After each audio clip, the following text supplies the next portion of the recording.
Good evening, everyone. I'd like to welcome everybody to Jacksonville Water and Sewer Advisory Committee, October 13th, 2022.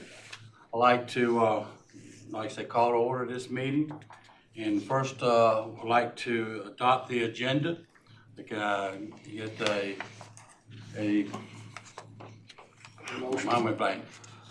motion. Thank you. Couldn't think of the word. Motion to adopt the adoption of agenda. Before we have that, can we have see if there's any additions or subtractions before we do it, in case somebody wants to add? Well, yeah, we would do that. Anybody have any additions? Everybody read it, I guess I should say. Everybody have a chance to read it. Okay, no changes, then can I have a motion? I'll make a motion to accept the minutes as written. Second. All in favor? Aye. Okay, opposed? Excuse me, I thought the motion was supposed to be for the agenda. Yes. He said minutes, and we just approved the minutes. I didn't hear, I thought it said agenda. Was it the agenda? Yeah, agenda. Yeah. I make a motion that we adopt the agenda as written. Any second? We'll second. All in favor? Aye. All right. Opposed? Okay, now we finally got past that one. All right. All right, now the minutes. Did everybody get a chance to read the minutes? And the minutes are from April the 14th meeting, because we haven't had a quorum since then, or we didn't meet. If anybody needs a little extra time, let me know, and I'll give you that time to read the minutes. And does anybody want to make any changes to the minutes? No changes? Okay, then can I have a motion to adopt the minutes? Make a motion that we accept the minutes as written. I'll second it. All in favor say aye. Aye. Opposed? No, okay. Well, one of the big things on the agenda tonight was we need to elect officer or chairperson, a vice chairperson, and also planning board person tonight. And since we do have a quorum, then we can do this. So I'd like to entertain a motion to elect the chairperson first. And Before you do that, may I interrupt and say, can we have an explanation of what is required of the chairman and the other two? So people know what they're getting into? okay, well, yeah, basically, it's pretty simple. You come in, chairperson, basically, as y'all have attended all the meetings, basically just make sure the meeting flows as it should. Wally and his crew generally does all the work, so it's pretty easy. So all we have to do is just make sure we follow the agenda as a chairperson. And if I'm not here, the vice or the chairperson's not here, vice chairperson steps in and takes care of that. And they sign the minutes. And That's right, the I only other was action. going to say at the end of, if you on the minutes, at the end will be the chairman's signature and date signing, approving the minutes, which everybody here would approve first, That's right. and then it gets approved. The vice chairman takes over in case the chairman can't be here. Now, the planning board member, I guess, is what you would call it. Wally, you explain that a little bit. Sure. So the planning board is comprised of members from other city advisory committees and boards. So the planning board would be a full voting member, but a representative from this board. So you would be required to attend the planning board review. I will say that the planning board is different from the Water and Sewer Advisory Committee because it is an actual board that is governed by the state and has some authority. So they hear things related to development proposals, zoning ordinance, or what we call our unified development ordinance. They hear zoning text amendments, proposals. They review special use permits for development. They review some site plans. Staff does some site plans, which is authority is given by city council. And then, so the biggest thing there is attendance and involvement, because It is a board that is required under state statute. And there are So- some there's public hearings and stuff. And they do have, they'll actually hold it, thank you, I forgot about that, because that's a fairly recent change. Since I used to be staff involved with planning board too, so I've done a little bit of everything at one point or another. But they will hold public hearings for things like special use permits and zoning text amendments in advance of the city council meeting.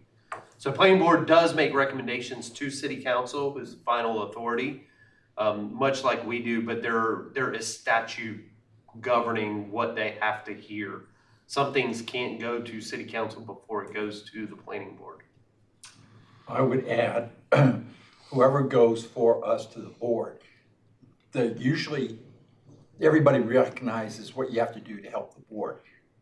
One of the things they don't recognize, you bring whoever goes the knowledge of our conversations. So when they're talking about something, they may not have a good appreciation for their concerns, and you bring that. Even though the staff is pretty good about talking to each other, they may get a heated argument on something else and overlook the problems of what we try to address. Then you come back here and you get to brief us on what the lively conversation over there was, so that we can consider that they're thinking about extending out Gun Branch or putting a bigger strain on a pump station or something, and how we need to support Wally to the council, even though somebody else may be saying, well, we don't care about that, we care about growth of the business community. So the person is important. We've had some really good people go, present our case, and come back and present the planning board's case to us. So it's an interesting thing, but it does mean you get one more meeting a month. Yeah, and like you said, attendance is really, on that one is really important, because there is a lot to be involved and stuff, so. And they do need, we're us, a lot of times, if we don't have a quorum, we can still have a discussion, because until we get into the capital improvement plan, we're not as calendar driven as the planning board, because they're reviewing development proposals and time sensitive, where it's got to go to planning board before it can go to city council, and sometimes it goes the same month. So the planning board will hear it on their Monday, and a week and a half later, council's hearing it Voting on at their meeting. That's what happened this past Monday, something was passed, and so we'll see it again come Tuesday night. So time is of the essence in that part. Yes. And in reference to development proposals for, once it gets to the planning board, the engineering division, which is in public services, has a person dedicated to reviewing development proposals, private development proposals for the city. And he looks at everything from, construction requirements to installation requirements to capacity requirements.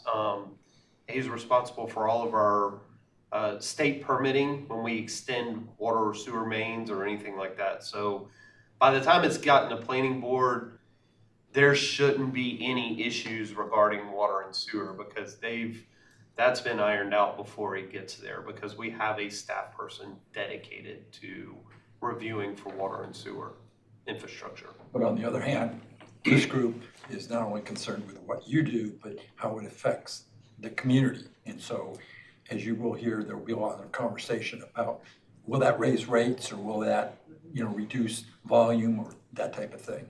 And the planning board's not concerned about that. So you might hear from people living near you, they're concerned that their rates are going to go up, or that this means the pressure will be less. And usually Wally and his engineers are good at explaining how that's not going to happen, but we need to say that out loud, and you can't say that out loud if you don't have the information that being connected.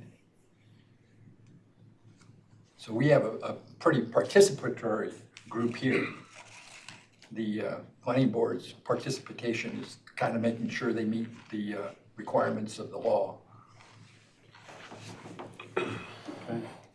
Thank you. All right, then I guess we'll start with chairperson, and I'll just throw this out there. Is there anybody who does not want to accept that position? Does not want to be considered? At least you're honest. Well, we have three that aren't here, so they didn't say no, so. And they are eligible. And they are eligible. And Jonathan Cook being one, of course, John Bryan, and of course, Steve Keller. Those are the three that aren't here. Now, I also noticed on the list that we still have a vacant member. Is that true? We do, and there is a person being considered next Tuesday night to fill that seat. So Yeah. that position has to be appointed by city Is council. that Tom, Randy? Yes. Okay. All right. So I'd entertain a motion or to nominate someone to chairperson from someone. Anyone? Well, can I ask the question, out of the three that aren't here, are there any reasons not to consider them, for example, health issues? I can't touch health issues because of HIPAA, Okay, so I'll avoid that question. well, again, I just, if there are people that have not been making meetings because of health issues, I just thought, the board should know so they don't throw them under the bus, nominate him, and then.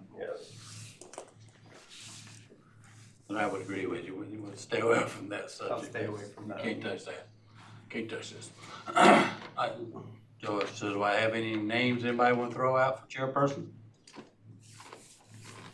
I feel like you've done a pretty fantastic job. Well, I was going to say Mr. Fernando right here is an excellent job. I think he'd be perfect. Second that. Yeah, I have talked to Mr. David here for a while, and it'd be good. I'd like to do that. Great. I mean, there's a lot of, I already had a volunteer, that's why. Then you can make a motion. Then I make a motion that we make him chairperson. We have a motion and a second second, that. is what I heard, okay. And then you want to close? Well, I was going to say, is there anybody else wants to nominate anybody else? You can have more than one. Yeah, you can have an honest vote. So, is there nobody else? All right. So you want to vote on Mr. Fernando Schiffelbaum? Since he's the only one being nominated, then I would say all in favor, say aye. Opposed? Congratulations. thank you. Here. No, it's, nice try. Well, congratulations. All right, thank you. All right, Vice Chairman, anybody that does not particularly want that chair? Good. I nominate, Oh, David. No, Dave don't want it. I'll raise my hand. oh, now it comes out, I'm okay. sorry. Got things this year. I think Nick would be awesome. I'll I'd like to do nominate planning Nick. board, if Huh? I could. I'd like to do planning board if I could, but. Oh, really? Yeah, I think that would be a good one for me. Okay. But You're in the I'll take world. either one, yeah. I think that would be a good fit. I mean, it's gotta be appointed by council, but I think that would be a good fit. Well, you got the other three to consider too. Hey, yeah. How about Steve Kellum? I think he'd be perfect. Yeah. I'm not answering that one either.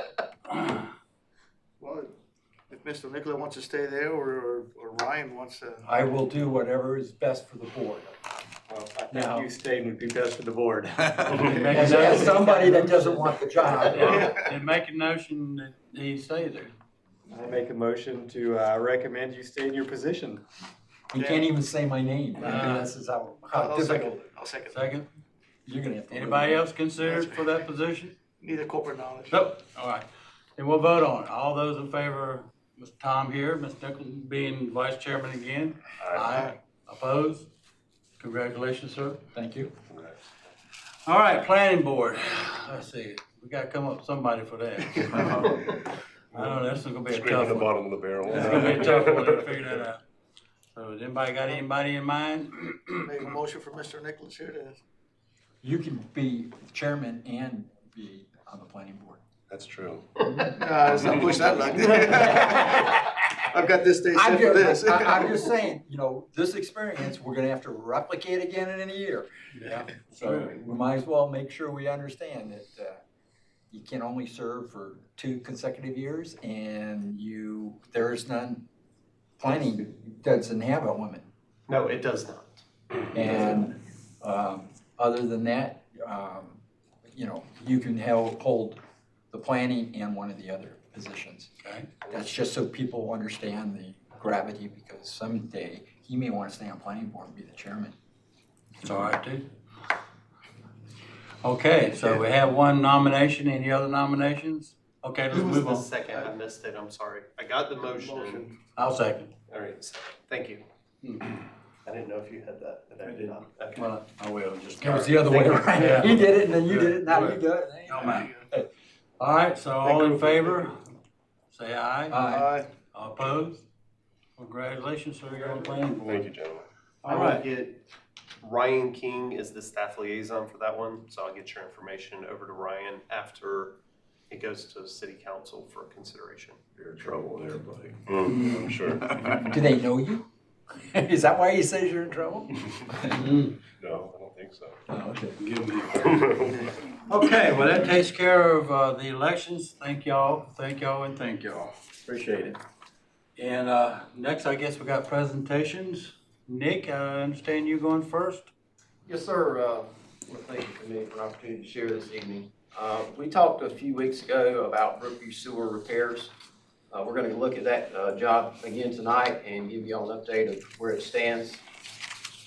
The project was originally to replace 1,170 feet of sewer main, replace the services and the cleanouts. We are to replace 8 manholes, repave the utility cuts, and that original cost was $381,980. The portion except for the repaving has been completed. Here is a picture of the work that was completed. You see 8 manholes and all the sewer lines between it, and then of course all the sewer services to each one of those houses along that run of sewer line.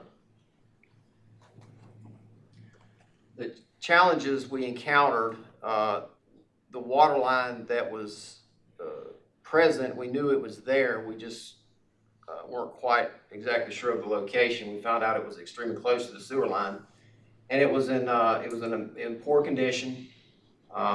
We were concerned about being able to compact on top of this water line. At a particular elevation, it was below the ground. So we decided it was in the best interest to move that line. In order to move it, we needed to send a permit application to the state of North Carolina, have it approved. So we secured a on-call engineer to draft that up, send it to the state. It was approved, and we have issued a change order to complete that work, and it should begin next week. No, I'm sorry, it began last week. It should be completed by next week, at least the water line portion. Here was a picture of when we were putting in the sewer line. Picture we shared last time, but I would for those of you that weren't here, here's just a picture of what was going on. Can you go back for just Sure. a second? So you always have to add something, I guess, but as you can see where they're working, look at the close proximity. That's a valve as part of the water main that you can actually see in the picture. That's part of the challenges they're working. And there were places that actually ran on top of and crossed over the sewer main where they were working. Sorry, Nick. That's fine. Thank you. Could we have, for the advantage of those watching, why you don't want the water and sewer close together if they're in serviceable pipes? Well, there's a state requirement that they have a 10-foot separation, horizontal separation. So running parallel, they have to be 10 feet apart. In this case, the as-bills that we have actually showed very close to that 10-foot separation. But when we dug it up, I mean, you can tell there's not 10 feet. And of course, Derek pointed out that it might be a little bit hard to see. If you see the metal, square, in the bottom right-hand corner of the picture, that's the valve on the water line. That's the nut to actually close the water line. So there's a state requirement. Now, generally speaking, the water line here is only 3 foot deep because we have a very shallow frost line. So we're only required to bury water lines 3 feet deep. And we have many in our community that are right at 3 feet deep. I don't know what this one was actually at. I don't know if you measured down, but I would bet that it was pretty close to that. So you still have a vertical separation because even shallow sewer is at least 4 feet to 5 feet deep. You really can't get much shallower than that for gravity. So, you know, there is vertical separation, whether they're close or not, but state requirements are that the water main be 10 feet. Do you know why that is a requirement? I'm sure it's a health safety, you know, if 2 feet's great, 10 feet's better. So but it does, when you're talking construction, compaction, the separation actually helps out, because if you have a sewer main that is in some cases 10 to 12 feet deep at this site, and you have to bury it, and then when you bring it back up, you have to compact the dirt all the way up. So if you compact dirt and you have another line that you're working that is right on top of it, you're not getting good compaction coming up, which means you end up with road failures later. So on top of health safety, it's also just good practice. When you say health safety, there's a concern that the sewer pipe would break and migrate into the water pipe. No? What is it? I'm not saying it couldn't happen. It would just be highly unlikely when you've got one at 3 feet deep and one at 10 foot deep. But you also have to think that, you know, on a sewer main every 400 feet, you've got manholes. Mm-hmm. So there is potential exposure to the surface if a manhole, you know, if a sewer main backed up enough to fill up a manhole and bubble out of a manhole. But, you know, I'm not saying it can't happen, but, you know, if you've got, they are allowed to cross. They can, with special permission, run closer if they need to. But state requirement is 10 feet, so that's what we abide by. And in this one, where we had to move it because of the construction compaction issues, it just makes sense if you're going to move it, comply with state law and move it 10 feet. Thank you. Next picture was another picture of the sewer line installation. He's putting in a lateral. That's the pipe running up towards the top of the screen there. The blue-green pipe is the sewer main. This was a shallow excavation. There was no need for a trench box. The water line replacement included removing and replacing 1,200 feet of 6-inch C900 water line. All the services, again, along that road at each house were replaced. Removed and replaced a failed 24-inch storm drain which crossed the road as you drove down Brookview. While we were there, it needed to be replaced, and the cost compared to the rest of the project was minimal. So we went ahead and replaced it. The total for all that work was $165,940. And again, it began last week, and we should be completed except for the paving next week. When will the paving be completed? As soon as we can get on the schedule with a paver. The temperature's right and the ground is not wet. I mean, it rained today, so we couldn't pave tomorrow. We just have to make sure we have a proper day to pave. Understanding that this is a concern for some people, can you give me a guesstimate? We'll be done by the end of the month. Okay. But that is with just temporary paving. Oh, okay. We will come back and resurface the entire Brookview from, it's going to sound funny, Decatur to Decatur. Brookview is a horseshoe. So we will resurface that entire area after this portion's repaved. The people on Brookville will probably be very happy to hear that Yes. by the end of the They've month, this may be They done. will be. They have been very patient to work with. They deserve Several calls. a lot of compliments on how patient they have been through this process. But, you know, I'm going to take just a second. You know, Nick's giving you the cost for having to replace the sewer line, which obviously wasn't cheap. Then we ran into the water line issue. So literally in order for us to pave, to even be ready to pave, in 1,800 feet, we just spent $500,000.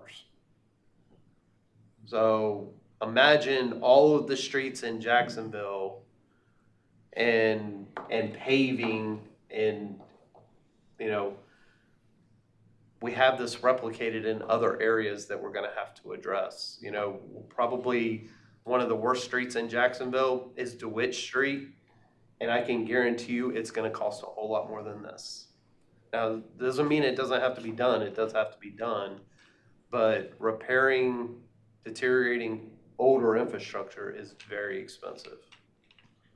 But I would point out that if you had done the sewer, walked away, and had to go back and do the It would have water cost us line, more. it would have been significantly more. And It so would've. the fact that you found a problem while working on the sewer line and solved it then Yes. is showing good intelligence about shepherding the revenue of our funds, which is the enterprise funds. Yes. That's one of our biggest budget concerns is roads and stuff like that. I mean, that's one of our hot topics every budget season is to figure out how to pave roads and budget money for all the roads in Jacksonville. So it's definitely a big one, so. And one of the things that we find is people have a hard time, sometimes we think even council people have a hard time understanding there's a difference between general fund and enterprise fund work. Mm-hmm. Because enterprise fund's gotta be totally paid for by its revenue from the water fees. And, Correct. Some of that road work, some of the sidewalk work, you get federal funds and state funds. And then the rest of it comes from the general fund of the city. All of this came from the enterprise fund, right? That's correct. All of this work was paid for from water and sewer, Rates. right? That's the ratepayers, yes. So, when we go to repave from Decatur, when we repave, it sounds funny, but when we repave Brookview from Decatur back around to Decatur, we will repave using POW bill funds. But POW bill funds cannot be used for anything other than streets and a little bit of stormwater work. So you cannot use it for utility cuts. You can't use it for anything associated with water and sewer system. The POW is not general tax funds. No, Property tax. POW bill comes, it's a appropriation from the state, and the state gets the revenue from the gas tax.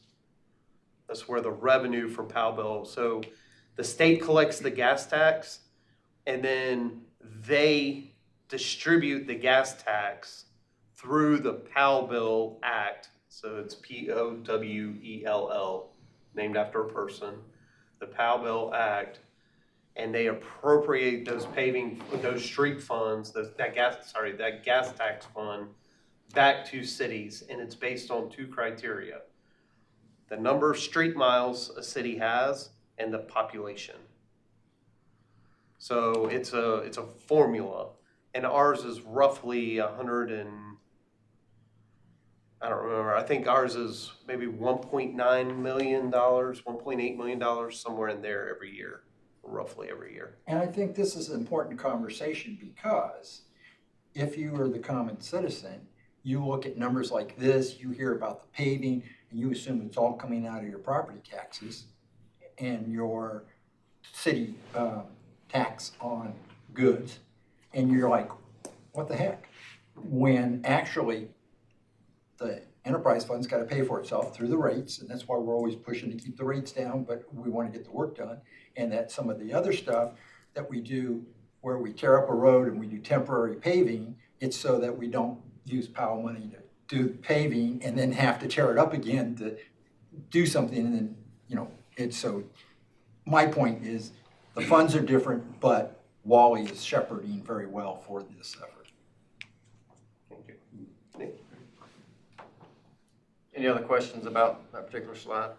Just one quick question. Yes, sir. When y'all were working on this, seemed like last time we talked about it, you were concerned about other issues with this line.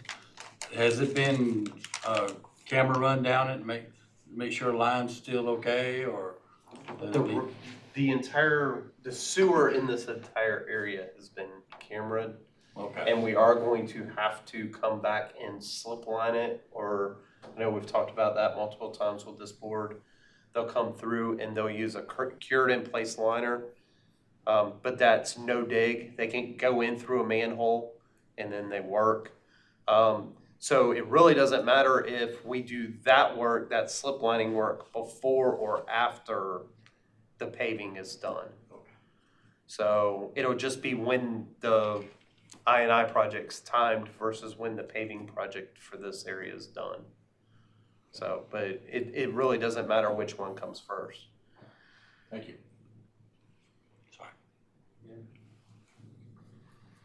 So this picture shows the new sewer line you can see in green, which is installed, that part of the project's completed. The red line at the bottom represents the existing water line. You can see where it actually is. You can see how close it was to the sewer line. Again, creating not only a distance issue, but also a compaction issue in the road. The blue line represents the new location of the water line. And you can see there's I don't know if you can see that orange colored writing kind of at the top or to the right of the picture in the middle there. That's the storm drain we replaced. And you've probably noticed that the water line is crossing the new sewer line. That was necessary to get back on the other side of the road, and there are codes that allow you to do that if you use a certain type of material when you make that crossing. It was unavoidable. Why was it brought back at the other end? We did not want to get in people's yards. It would have made we would have had to put it in front yards and go outside of our easement to do that, our right of way. So in order to keep up and it would have cost more money because we would have to tear up a lot of curb and gutter to do that. Okay, so on the end there where the blue line comes back to the orange line, that's just, there's nothing like the crossing at the other end where you're crossing any sort of sewer line or any considerations. It's just a matter of staying in the right of way. We're speaking about the left side of the picture. Yes. We did have to cross the sewer line again, and again, that was a piece of ductile iron instead of the SDR 35. So it's the same Excuse me, consideration that you had on the other yeah. side. Thank you. Any more questions? This was a picture of the compaction of the new water line. They're about halfway done in this picture. It was taken earlier this week. You can see the new fire hydrant on the other side of the worker is covered with a yellow bag because it is not operational at this time. And in the distance there, above the work construction, you can see the excavator. That's where they're currently working. And for reference, beyond that, you see the line of cars. That is the driveway that goes to the lift station. Just to give you an idea of where they were working at. This is a service that they had put in. And you see they had to cut the curb and gutter in order to do that. They'll place it back as they finish the project and do the temporary paving.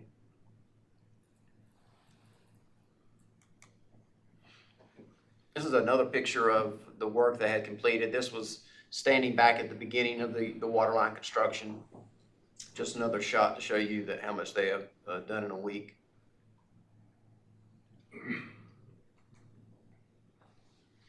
So the remaining work left at Brookview is to finish the water line. We have to make the tie-ins, we have to test it and put it into service. The asphalt paving of the disturbed areas that we've cut up to install the water line and previously the sewer line. We're going to put flowable fill in the old sewer line so there is no void under the ground or under the road. And then we're going to mill and pave Brookview to complete the project. And currently, that is potentially a part of our 2023 fiscal year paving project. You said sewer, but you meant water line, right? Well, Floyd will fill the old water Oh, I'm line. sorry, we'll fill the old water line, you're We correct. took the old sewer line out. Yeah. Molly, how much similar is this to what went on that Henderson? When we had to tear up the whole thing up to the high school and they did both the water and the sewer? How similar were these two projects? Well, the sewer, on Henderson Drive, we only had to make a few point repairs and then we lined the rest. So there were a few areas where, you know, joints were offset or there was broken pipe or it was egged or something to where we couldn't line it. But most of Henderson, we don't have a whole lot of sewer in Henderson, the area that you're talking about. We have some, but it's not like it runs the full length. But we had water line that ran the full length that had to be relocated and replaced. So the water work was very similar. And the way we'll do this, you know, some of the things that we kind of didn't really get into is obviously when you replace the water line, you have people that still need to use water. Right. So what we do is we install the new water line, we stub out all the services that Nick showed you, we run them right up to the setter, and then what we do is we actually test it, we chlorinate it, test it, get it ready to go, certified by the state, and then we shut off individual homes and tie them in to the new water line. So a person may only be without water for an hour or two as we're switching them over, because for a short period of time, both water lines are active. And then after we get everybody switched over, we come back and cut the old water line loose.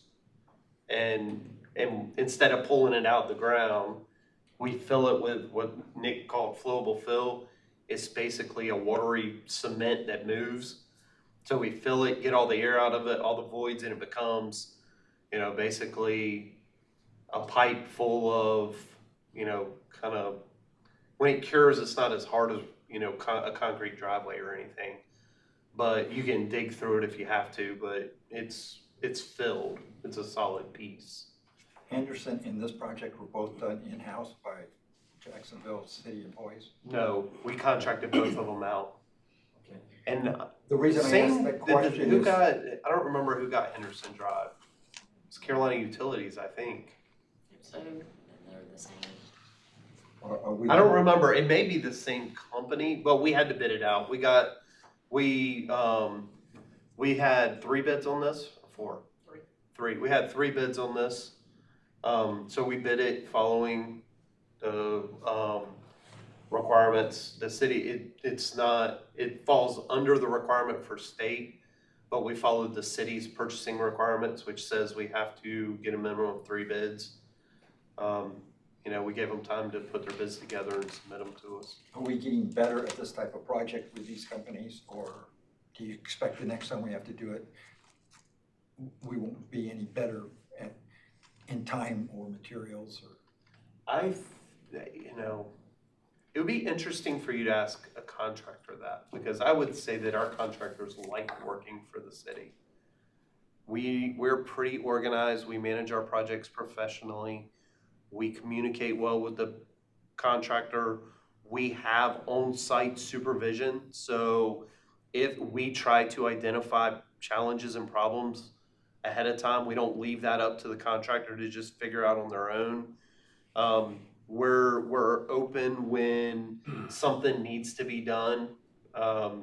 And you know, one of the things that I've heard is we process invoices quickly because we know where the work stands and where things are.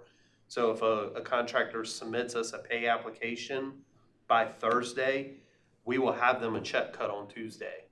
Most municipalities are not like that.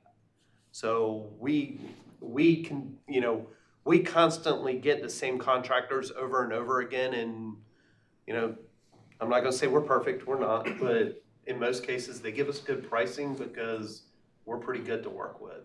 well, I'm anticipating we have other parts of the city that need the same. DeWitt type of Street's the work. biggest. That one's gonna be a challenge because it'll be exactly like this project, just deeper, longer, and more challenging. And the thing that we heard on Henderson was people saying, how long do we have to have this disruption where they couldn't, get to their front yard, and other people couldn't get from point A to point B because that's the way they normally went.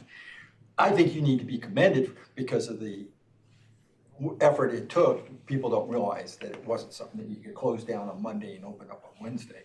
Yes. But I didn't know that if you were getting any better with the contractor, with the workers that were doing the work, that it was going faster, or, it may be you're just identifying more problems and it's still taking a while.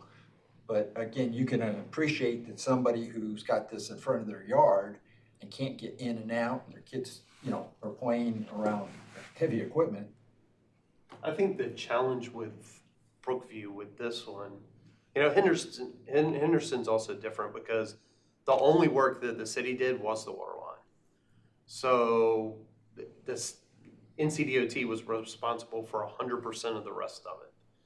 So we had no control over the Henderson Drive work. But you had good communication with We them. had good communication, but it was DOT's contractor. We really were just kind of a third party, and we had good communication, but we didn't control the contractor. The challenge with Brookview is that we had a failure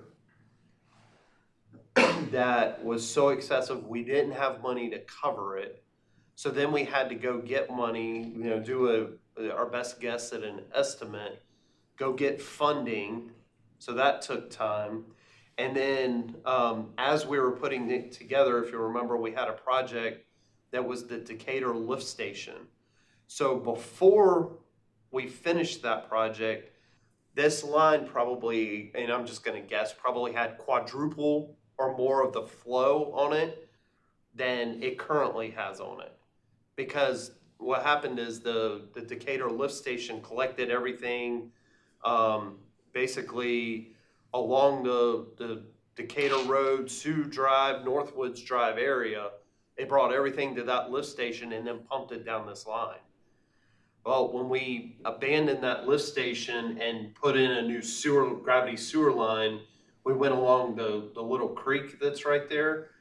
We eliminated all of that flow from coming into this line, which made this repair much more feasible. If we hadn't have done that, then what we would have had to have done is go further up, block off the street, set a bypass pump, and bypassed this whole section of gravity sewer all the way down to the pump station. And, a bypass pump is anywhere from $10,000 to $12,000 a month to rent. So this was a, part of, and then you add in the water line work on the back side. So unfortunately, this project, if you were analyzing how projects go, this isn't necessarily how you want to do one. Which is why the residents of Brookview deserve a lot of credit in their patience with us. But it was also not something we had planned to do. It just kind of showed up one day. We didn't have sufficient funds to go repair it. So they were very patient with us. Nothing ever backed up. We were able to keep flow. We would check it periodically. We'd use our jet trucks.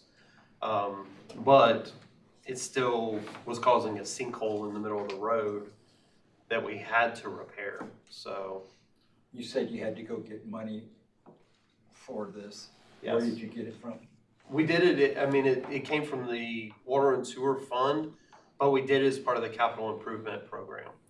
So we submitted a individual council agenda item that explained the project.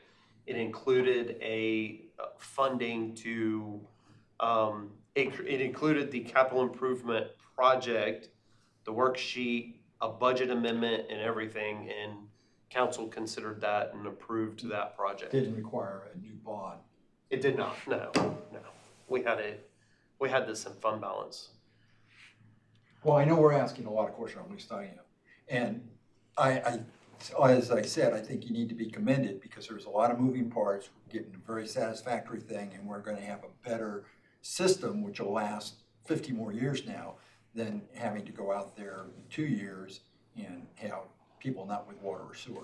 So again, there are a lot of moving parts there, and I don't think people really appreciate that when they're looking out there and there's just a big hole in the ground and they're like, fill it in, come on.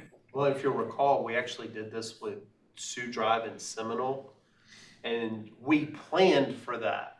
We knew about it, so and we didn't run into water line issues. So it was actually much faster.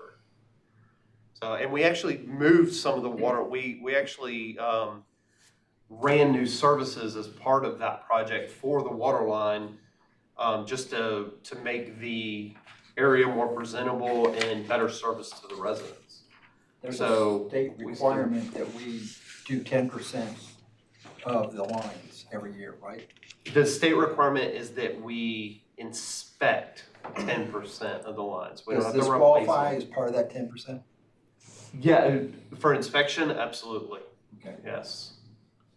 And any of the I&I work we do, the inflow infiltration project work we do, that all is part of that 10% too. From that inspection, you then decide which pipes need to That is be correct. slipped or replaced or whatever. That is correct. Thank you. And that's the end of the presentation. Are there any other questions about Brookview? Don't do it again. Yes, sir, thank you very much for your presentation, appreciate it.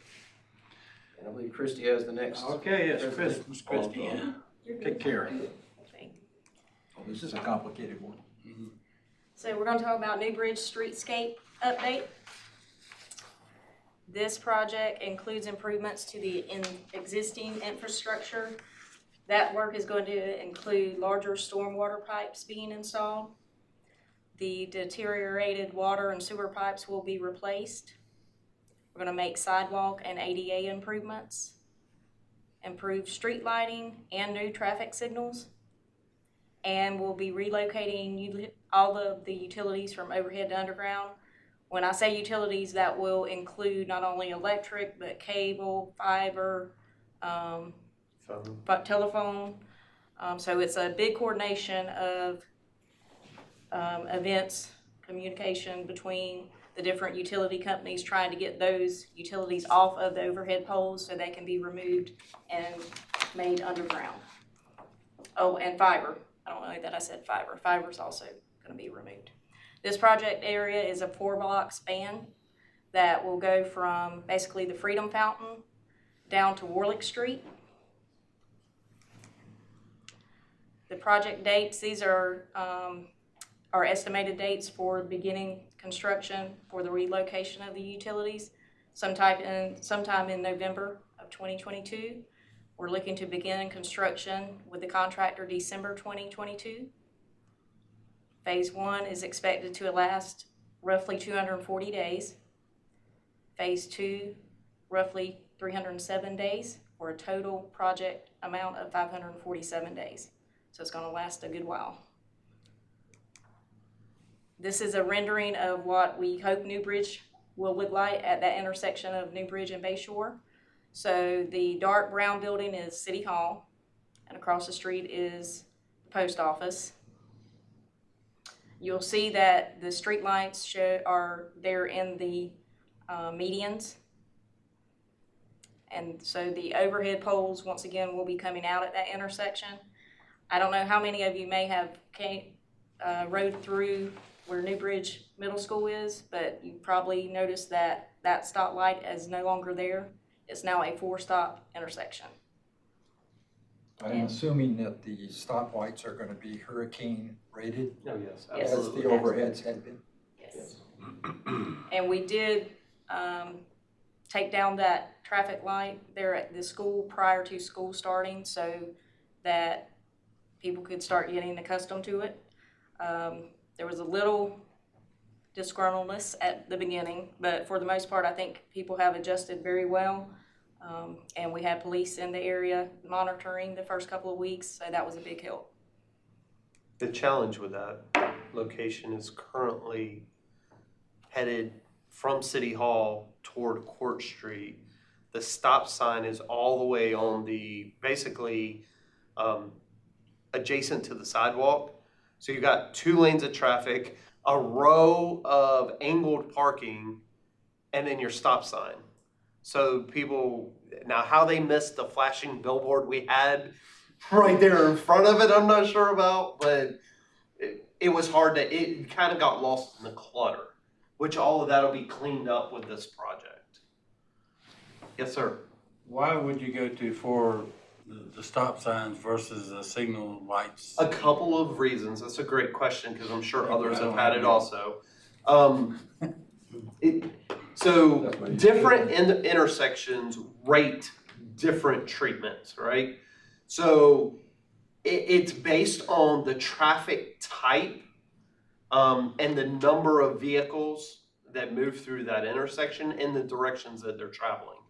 And really, the warrants for that location don't warrant a stoplight. And when you have a stoplight, it adds confusion. So having a four-way stop with a pedestrian crossing is actually proven to be safer than a stoplight with pedestrian crossing. And there is, kids walk to that school, they walk into Bayshore Estates. So it improves that. And for a period of time, we actually had a school crossing guard there. We don't currently, but that school crossing guard, I would watch him work against the stoplight because he was doing it based on kids walking up. So the stoplight's green and he's stopping cars, and then there's nobody coming and the stoplight turns red. So it just makes that intersection flow better. And what we're going to, and this isn't the greatest example, can you go back one? What we're going to is really, other than at the intersections, we will keep the angled parking, but instead of being 2 lanes in each direction, it'll only be 1. So, and then you can actually see them here, there's bulb outs at the intersections to protect pedestrians and get them further out. So in those bulb out locations is where you'll see the stop signs. So and it's a better fit for a downtown area. And with that, I think it's at the next council meeting, council will actually be asked to consider removing the next stoplight, which is the stoplight at the intersection of West Railroad and Newbridge Street. It's West Railroad there, right? I thought we already did that. Well, I know you had the discussion, but the bid award comes Great, yeah. at this meeting for your consideration. So that will be the second stoplight to be removed. So, and again, it comes down to the traffic analysis shows that it's really not warranted there. So that's one reason. The second reason is the city of Jacksonville is responsible for maintaining, operating stoplights, and they're expensive. They have a lot of controls. They have a lot of pieces that you have to constantly maintain. And you have, the stoplights are all linked, so you can program them. So you have programming to consider. So and on top of that, you have electrical cost because not only are you operating those stoplights, you're running all of the cabinets that control the stoplights. So it is an ongoing cost savings too when you're able to remove them. Is that intersection cambered by any chance? No, it's not. Only reason I'm bringing this up is because I have a grandson that goes up Northwest Junior High. And when I pick him up and drop him off, you've got the four-way stops there as well. So that would be Sioux and Decatur, right? Right. You're at Northwoods Middle School? Middle school. Parkwood, and what is that? Northwoods Park, right? Yeah. Northwoods Park.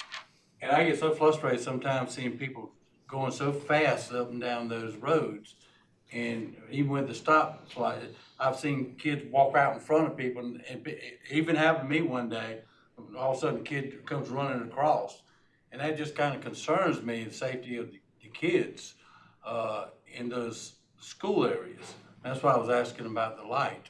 If that was any better, but We have, so and I know we're kind of off from water and sewer here, but Sorry. no, that's fine. The city actually has a traffic and safety committee that reviews those situations. And school zones come up a lot.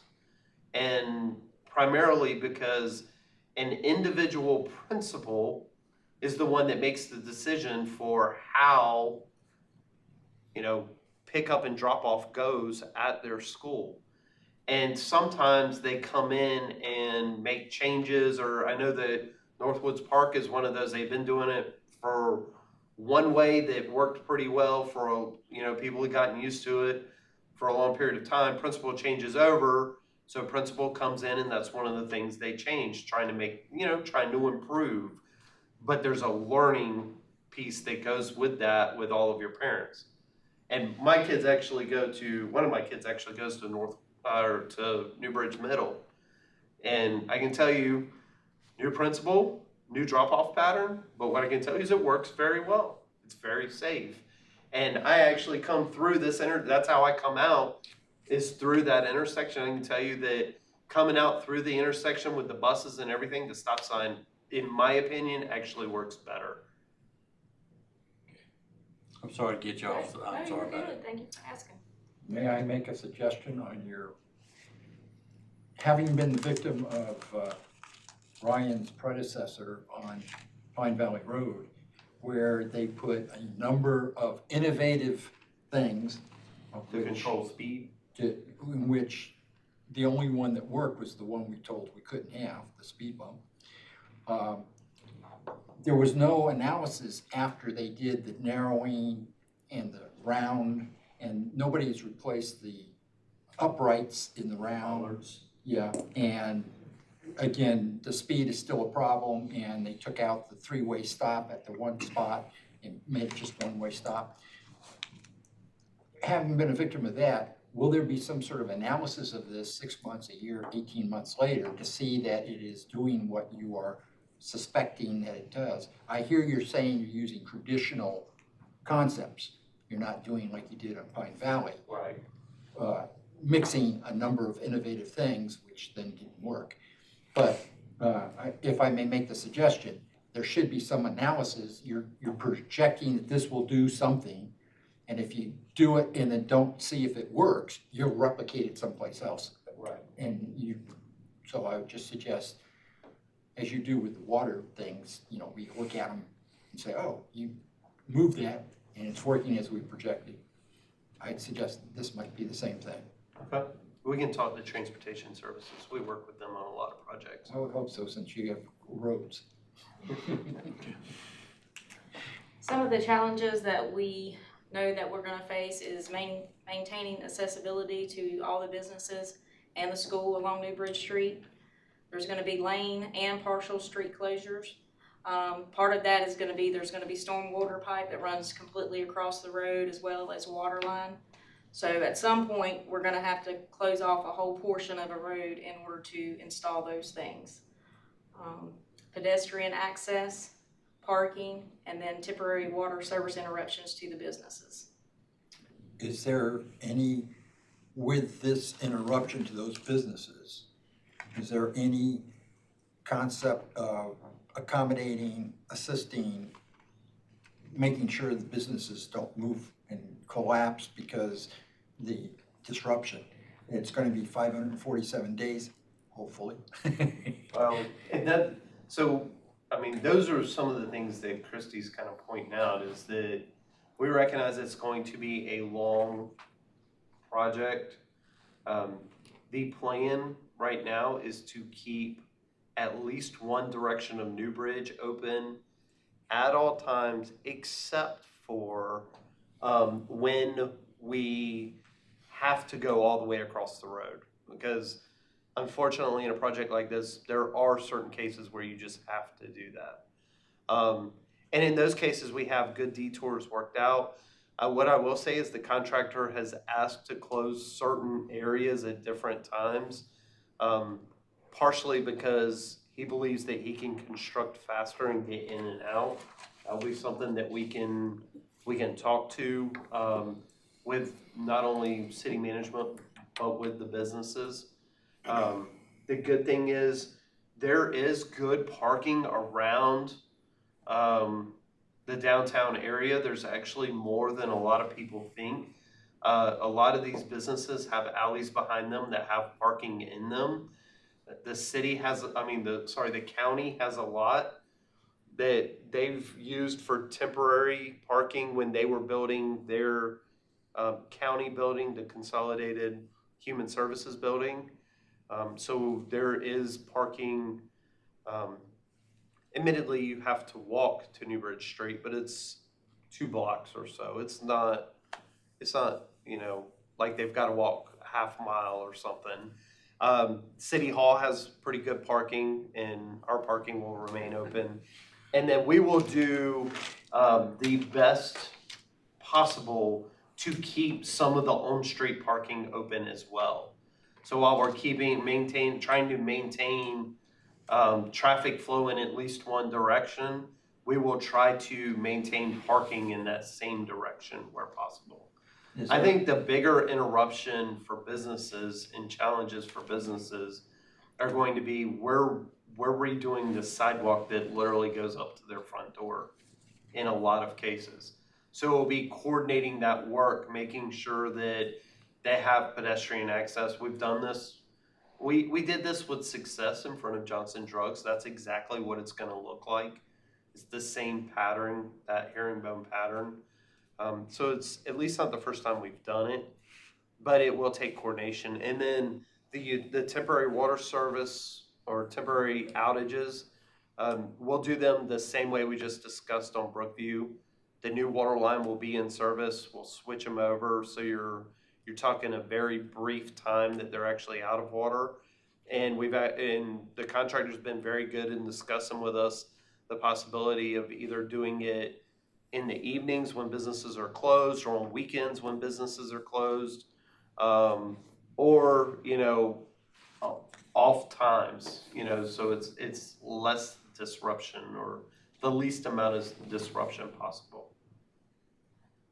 The most aggravating piece of this project will be the continued dust and dirt, because we're replacing a water line, repairing sewer, and replacing a stormwater main.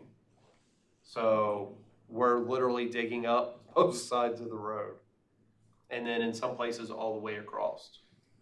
Now it'll be from the renderings you can see, it'll be a beautiful project when we're finished, and a major improvement to the streetscape of Newbridge Street. But we will do our best to work with businesses. And we actually have an internal meeting to talk about how we're going to communicate with the businesses. But we're going to communicate with all of the businesses. We'll either have them come to us and do it individually and sit down with them, or we can possibly go to them, but we're going to have an internal meeting to decide all of that. But it's not where we're just going to roll in excavators one day and go to work and not coordinate anything. I'm sure they've got their heads up on a lot of this, because all this sounds very familiar with what we talked about several meetings ago. It is, and actually this contract has been awarded now for 4 months? Since March. So the challenge is contractor can't get pipe. So I think pipe was a 36-week lead time or something. So, literally, we've got the contractor queued up, ready to go. We just can't get materials. So, and then of course we've got the utility, the overhead utility stuff to coordinate, which Christy's working through right now. Sounds good. That's it for our presentation for that. Is there any other questions I can address? I think you did a fine job as usual. We appreciate the presentations y'all gave us tonight. Thank you very much. Okay, next thing on the agenda is any open discussions, or, you, go ahead. Actually, Derek. Derek, well, go Derek. Just got one. If you wanna click the slide again, I'm happy to share with you tonight that we have the Highway 17 tank that has just recently completed a full interior exterior renovation, and upgraded a valve to a non-freeze valve there, and it looks fantastic in my opinion. If y'all have seen it driving down. Those look good. Now this tank in particular is located in very close proximity to Jacksonville Station. So if you're going either direction at Jacksonville Station, you're gonna see the tank. It's got a very dominant position there next to the station, so you just cannot miss it. Sticks out, yeah. Now this was in FY22, so just last year, we finished paying off the renovation work that we did at Gum Branch Central, which allowed us room in the budget to go ahead and bring this tank on. So the last time we spoke about our asset management program and our water tanks, we had 2 of 7 tanks that were not included. With this tank, we are now 6 of 7. So there's 1 tank left that's not included in that program. Elevated tanks. Elevated tank that's not included in that program. And that one's Gum Branch, the one across from Jacksonville High School. Yes. And the reason it's not included is because it was the last one that we had renovated before we went to the asset management program. And you're happy with the company? Yes, very. Yes. And I realize that we have some new board members now, so maybe at our next meeting, we'll give you a presentation on the asset management program for water tanks.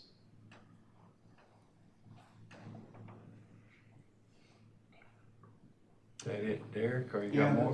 that's it. The overall renovation work, we spread that cost out over 5 years. So now it won't take that long to bring it shouldn't take that long to bring the Gum Ranch tank on, because our Bryn Mawr tank will be paid off soon. So Wally, we had 2 tanks that were in close proximity, and there was some problem with gravity and closing one. The other one couldn't pick it up. Do you remember that presentation? I think what you're talking about is the Commons tank and the Bryn Mawr tank.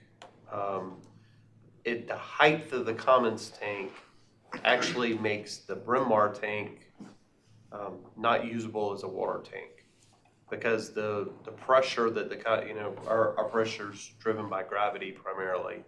So the pressure from the height and size of the Commons tank will push water in and then out the top of the Bryn Mawr tank. So we can't utilize the Bryn Mawr tank as a water tank because of this, the height and size of the Commons water tank. We have a capital improvement project to put that tank back online to be able to be used as a water tank. And part of the reason for that is we need to take the Commons tank offline to do some maintenance on it. It's come up for maintenance. So that project, Christy actually has that project, and we can give you an update on that one. It's currently, all the modeling's complete. It's currently in design. So we're getting very close to be able to go construction with that tank. Now, while we can't use it as a water tank, what we do use it as is a cell phone tower. I'm just gonna bring that up. Yeah, so it's not that it doesn't have value to us. As a cell phone tower, it has 9. 9, yeah. So it has 9 posts, so it brings us $9,000 a month. So yeah, so it's still valuable even as a tank, but we just, with the design of our system and the size and height of the Commons, we cannot get water. Once we put water in it, we can't get it out. The Commons has cell phone towers on it. Oh yeah. It does, yes, sir. So they both tanks have cell phone revenue. Those 2 Yes. do. We have 3. We The Northwoods 3. tank. In the downtown tank. So 4. So 4. So we have 4 that have cellular phone antennas on them. And we are negotiating with a carrier to add more antennas to existing tanks, so. And that revenue goes into the enterprise fund. It does. It goes straight into the water and sewer fund. The more towers use them, and make money off them. Well, some people think that when you talk about those towers and them generating that money, that it goes into the general fund. And it doesn't, it goes to the water and sewer enterprise fund. And that helps offset the cost of the maintenance on those That's right. Keeps taxes down. And then the water rates down. The other thing I wanted to kind of give you just a quick update on, I don't have a slide on it, but we have had a very successful last 18 months or so of logging at LTS. We have a very good logger and a good partnership, and they've done a lot of work. I don't remember the numbers for last fiscal year, but since July, we are at $237,000 in revenue. Yes. So, and that's revenue to the city. So, and that's used, again, that goes into the water and sewer fund, and that's used to offset the forestry management costs out at LTS, at the land treatment site. Which is expensive because that's 750 acres. 7,500. 74 something. Yeah, it's a little bit of trees. Yeah, just a few. So, and that's all we have. Can I ask that possibly, because hurricane season ends on 1 November, that our next meeting, we get some sort of how we did in this hurricane season? If it had any impact on us? I didn't hear anything about us going over to Freeboard. We have had no issues, and I can't believe you brought that up. Hey, good news, it'll be good news come November. You know, we got through hurricane season and we didn't have to, If a manhole storm company. pops up, we're gonna name it Mr. Nickel. Oh, thank you, thank you. Well, that's kind of reflected in your report for over Yes, a month. So we are- how low it's been. We've Yes. been really blessed out at Yes. our land treatment site with the weather. They've Absolutely. been able to get a ton of maintenance work done And out the there. pump stations pull out the manhole covers. No. Okay, do we have any other further discussions anybody like to bring up? I make a motion to adjourn. I'm not there yet. Okay. Don't rush me. My last chance, bud. Hey, we can let you have another year. Yeah. The next meeting should take place Thursday, December the 8th. I assume we're not having a November one. Is that what you're saying? If it's, it would typically fall in that holiday, Right. weekend timeframe. Marine Corps ball. So no meeting next month, so next one will be in December the 8th. Okay? We'll probably start talking about the capital improvement plan, because that's typically when we kind of start. Okay, that sounds good. Well, if there's no further stuff on the agenda tonight, I will certainly entertain a motion to adjourn. I make a motion that we adjourn. Second? Second then. All in favor? Aye. Opposed? No? Mark your calendar for this.